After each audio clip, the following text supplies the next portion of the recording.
Oui, c'est quelque chose qui remonte à très très loin, puisque d'aussi loin que les hommes ont pu laisser des traces de leur passage et leurs observations, l'astrologie a toujours été. C'est-à-dire que les plus anciens textes qu'on retrouve au monde viennent de Mésopotamie, puisque ce sont les textes sumériens, donc qui remontent à quelques 5000 ans à peu près, Mhm. c'est bien peu de choses.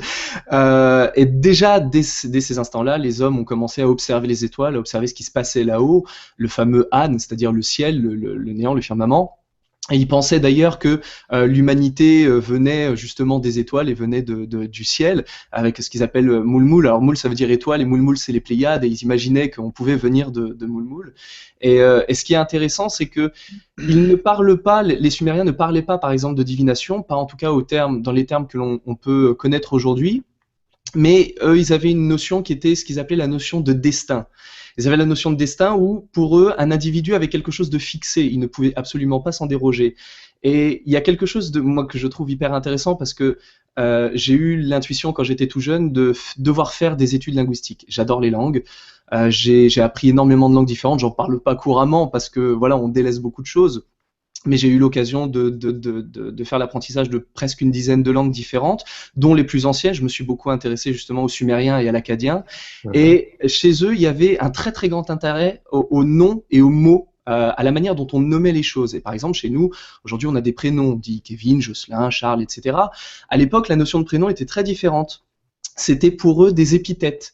Et l'épithète déterminait la fonction et ça devait déterminer le destin et la vie et la manière dont la personne allait grandir et croître. Ce qui fait que si vous aviez un mot ingrat pour vous désigner, vous aviez une vie pourrie jusqu'à la fin de vos jours. Mhm. Tandis que voilà, si on vous prédestinait plutôt à de grands horizons, vous donnait un beau nom. Et je pense, Charles, que tu seras d'accord avec moi parce que je crois que tu Oui, as oui, étudié également oui, oui. l'histoire des hindous. Oui, mais Et, même le nom informateur, c'est de la psychopathologie. complètement. Un gars Ouais, qui ouais, s'appelle Nietzsche ne peut pas faire autre chose que de faire une philosophie du nom, tout à fait. etc. Enfin, bon. Mhm. Tout à fait. Et c'est vrai qu'on voit, on a par exemple un texte qui est très intéressant qui s'appelle Enki et Ninursag. Et dans ce texte, Enki et Ninursag, donc c'est l'histoire d'un dieu, Enki, et d'une déesse Ninursag, Ouais, ouais. qui sont un peu là dans une situation conflictuelle parce que Enki n'écoute pas Ninursag, elle lui interdit des choses, il les fait quand même. Et à un moment, il va manger, il veut manger en fait, il veut goûter des fruits d'arbres Ouais. alors que Ninursag lui a interdit. Et il dit, lui, à son conseiller, il lui dit, il faut que je sache ce que sont ces fruits pour pouvoir leur donner un nom et leur fixer leur destin. Et du coup, c'est hyper intéressant parce que c'est la première fonction qu'on a de voilà, qu'est-ce que ça va être l'avenir et que du coup, voilà, est-ce qu'on peut projeter peut-être éventuellement une certaine destinée ou faire une divination. Et tout à l'heure, Jocelyn, vous avez dit quelque chose d'intéressant. Vous avez dit la voyance, c'est un peu quelque part, ça peut aller contre l'idée de l'intuition. Mhm. Et ce qui est intéressant, c'est que justement en sumérien, le mot destin ou fatalité, enfin oui, c'est le destin, c'est la projection.